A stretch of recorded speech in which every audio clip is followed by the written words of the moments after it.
Hi, I'm Garen Elwell. I am a project engineer working for the Corps of Engineers Galveston District. Welcome to the second video on the USACE Galveston's District Civil Works program. These series of videos will help you navigate through our Civil Works program and understand your role in this meaningful journey. We now enter one of the most important steps, the feasibility study phase. This is where USACE conducts in-depth analysis to determine if a proposed project should proceed. Before the feasibility study can be funded by Congress, the study initiation report and an executive feasibility cost share agreement must be done. USACE leads the feasibility study with 50% of funding provided by the non-federal project sponsor. Together, they thoroughly assess the problem, develop and evaluate alternatives, estimate costs and benefits, and ultimately recommend a solution. If a community near a river is ravaged by frequent flooding events, the feasibility study would dive deep to understand the root causes and quantify the extent of the problem by gathering best and brightest minds for brainstorming sessions. Our team explores every option from levees to dams to diversion channels. New ideas spark innovation and the problem gets identified. Hello, my name is Rocky Sullivan and I'm part of LDP2 for 2023. And I'm with Mr. Brian Harper, who's Director of Civil Works for the Regional Planning and Environmental Center. When a community approaches us with a problem like frequent flooding, how does our team kick off the feasibility study process? Well, the first thing our team wants to do is gather information. So a best practice for us would be to have our team go to the project site and go to the community or the project partner that has asked for our help and meet with them and see, what prompted their request for assistance. So how does that need mesh with the Corps' mission areas? Our programs, we have authorization from Congress to study these things, but they also come with certain requirements. So we just want to make sure that our partners' expectations line up with what our programs are set up for. And then we go out and we start gathering the information that'll help us to evaluate those problems, come up with solutions. What types of projects would the Corps be involved in that would help them to address their local needs? What are the initial steps we take to frame the issue and gather the information we need to start identifying potential solutions? The first thing is communication. We just start talking to folks, again, whether it's locally or our peers in the office, folks out in industry, or perhaps even academics or consultants. But our goal is to get our hands on any work or any study that has been done of the issues. So it may be, for example, for flooding coastal, it's just understanding the record. What types of storms or floods have come through the area, what were the consequences, what kinds of things were done. But just, whatever it takes to gather information, and all of that just begins really with communicating, reaching out to people and finding information sources that we can rely on. Because as we work through our study, using data, as our foundation, that's what's going to help us then explain why the solutions we recommend are effective and worth undertaking. So. The feasibility study involves thoroughly analyzing each proposed alternative to address the problem and evaluating cost benefits and impacts of each option. The Corps calculates cost-benefit ratios for the most viable solutions, weighing total project costs against expected community benefits. Rigorous analysis and objective cost-benefit comparisons inform recommendations on the optimal path forward. This scrutiny ensures wise investment in projects that solve community challenges. So once the team has identified possible alternatives, what is the process for thoroughly evaluating each potential solution? And so we want to treat all solutions equally. It's part of our responsibility as a federal agency, but it also allows us to comply with our Environmental Protection Act, NEPA compliance requirements. Where we evaluate alternatives, we're going to do it on a similar set of metrics for costs, benefits, and environmental and social impacts. So we brainstorm this set of solutions, things that can effectively solve our problem. And then again, through the disciplines, each of the disciplines on our team, whether engineers or economists, biologists, archaeologists, they have their own analytical approaches to their work. So essentially, we work quite a bit with our labs and other centers of expertise around the Corps to make sure that the tools that we are using and the data sources that we are using have been vetted, and that they are credible and suitable, so that we can show, that as we do our analysis and present our results, that we are using best available science, we are using best available tools, and then the answers that we come up with, as we display costs, benefits, environmental, social impacts, we can explain how we develop them. Our reports are pretty comprehensive documents that explain all of the work that we've done, so that when we get to the recommendation, we can make it clear. And here's why we believe this is the best recommendation that we can make. So all of that forms one complete package when we've completed our studies. Nice explanation there. So what factors and criteria do we analyze to determine the costs, benefits, and impacts of each approach?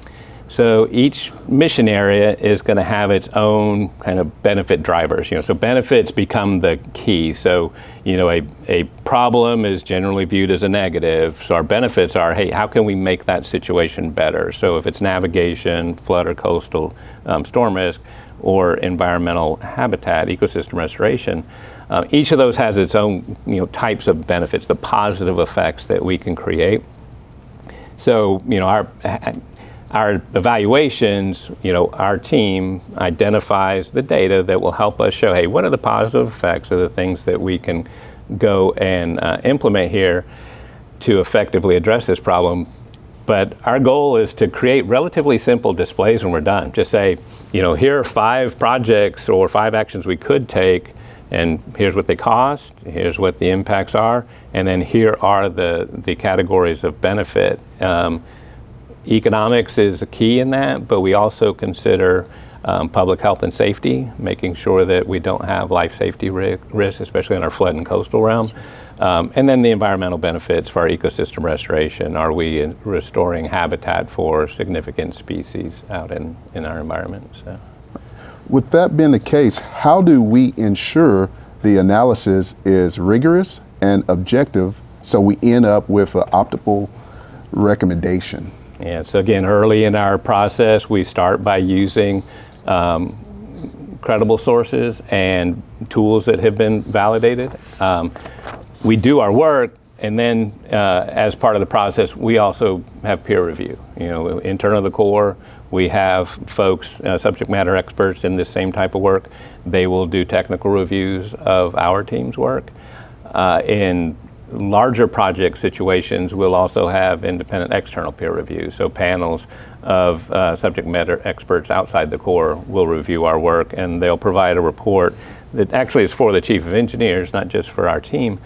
And so through that combination of making sure that we're using best practices and best available tools and science, and then the technical and policy and legal reviews, that combination will allow us to show that as we're doing our analysis, the results at the end have been, they've been validated and can be relied upon.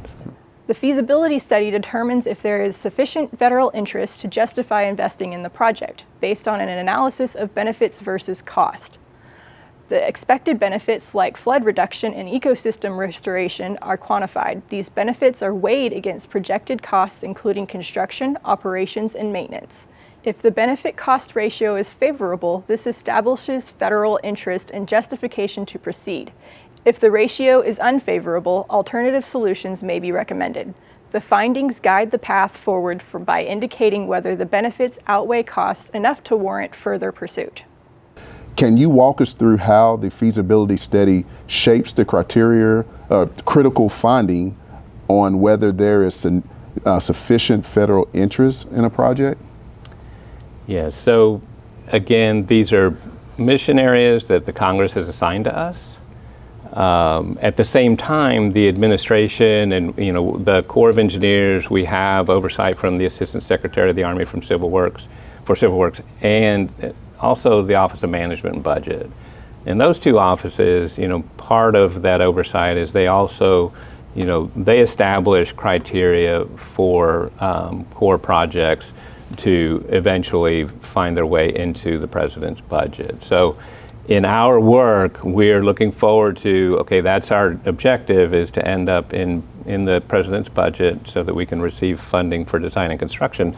So we'll do our evaluations in line with that end goal. What key factors do we analyze to quantify the expected benefits and weigh those against projected costs? Yeah, so each of our mission areas, they have what we consider primary benefits. So navigation, for example, our primary objective there is simply to reduce the cost of transporting goods around the globe. So when you see vessels that are coming into a local project, like Port of Houston, for example, you have vessels that have come from other parts of the world. Our economists are doing benefit analyses that actually will measure the cost of the entire trip. You know, where's the vessel coming from? What types of goods is it carrying? How much how much will it be offloading here in Houston? So they have pretty sophisticated simulation models that allow them to model the transportation costs of moving goods around the globe on these different size vessels. And our overall goal is for our projects to allow the cost of transporting those goods to come down. In flood and coastal storm, there we've got two big categories. One is, property, what kind of damage do storms do to homes, businesses, roads, et cetera. But equally important is people. Floods are about people, about families, and about businesses, about, keeping sort of our day-to-day lives going, day to day. So how do we reduce the health and safety impacts to families and households in the area?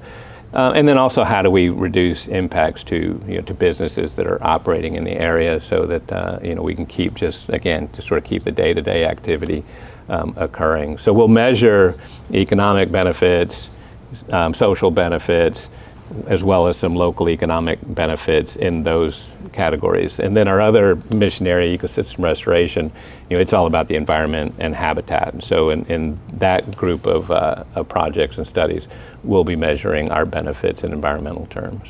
Wow, that's amazing. But let's stay with cost for a minute. How does the benefit cost ratio guide the path forward in terms of whether to continue pursuing the project with further study or recommendations? Yeah, so benefit cost ratios are largely used in the budget prioritization. So particularly with OMB, they'll use benefit cost ratios to identify, hey, where do we have the highest payback for the investments we make. Otherwise, the benefit cost ratio is just one piece of information that's used in addition to these other things I've described. So in navigation, it plays a bit of a stronger role than it does, say, in flood and coastal, where we have more of the human aspect. What are the social impacts? So it's always there. We're reporting a benefit cost ratio, and it's used in the annual budget process.